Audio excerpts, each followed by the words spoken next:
ডিসচার্জের plan আছে। আমি ডিসচার্জে তাদেরকে অর্থনৈতিক বাঁকুড়ার মূল যে বিষয়টি ছিল সেটাই তার চিকিৎসক মাঠ সমস্ত ঘটনাতে এসে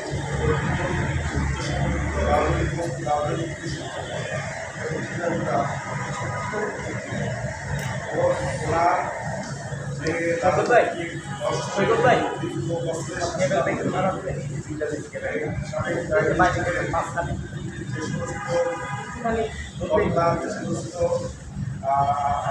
ভালো কাজ এইসব বিষয়ে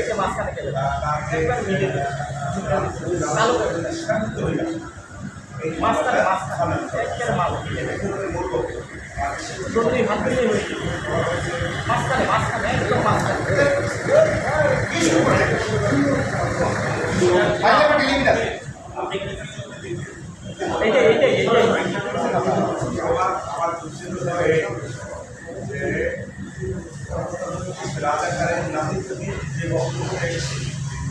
আমি প্রধানমন্ত্রী রাজাকারের নাতিত্বকে এইভাবে উনি বলতে চান না এবং বলেন ওরা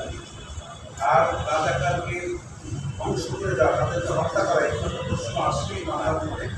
সেক্ষেত্রে আমি বলেছি যে দীর্ঘ বছর শাসন আমাদের ছিলেন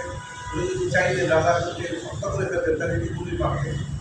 টিপুলি যেহেতু রাজাকারকে হত্যা করে নাই আজকে আসে যেন তারা বাচ্চা ছেলেদেরকে হত্যা করে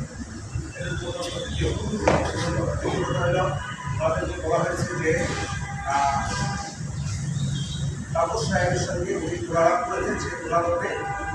ছাত্রদেরকে হত্যাবিহীনদেরকে সেরা করেছে সঠিকটা নির্দেশ প্রশাসনের পক্ষ থেকে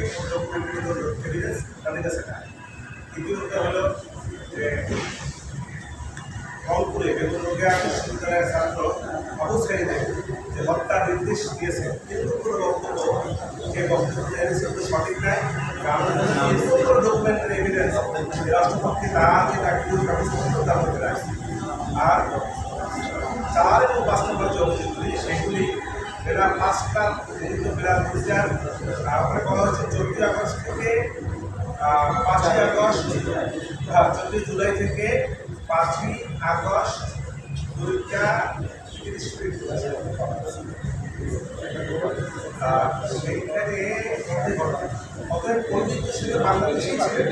ওদের এই তার মধ্যে যে অভিযোগগুলি 4 এবং 5 নম্বরে এসছে এটা ওরা বেলা করেছে। আমার প্রার্থনা হলো আমি চাচ্ছি আশাবাদীদেরকে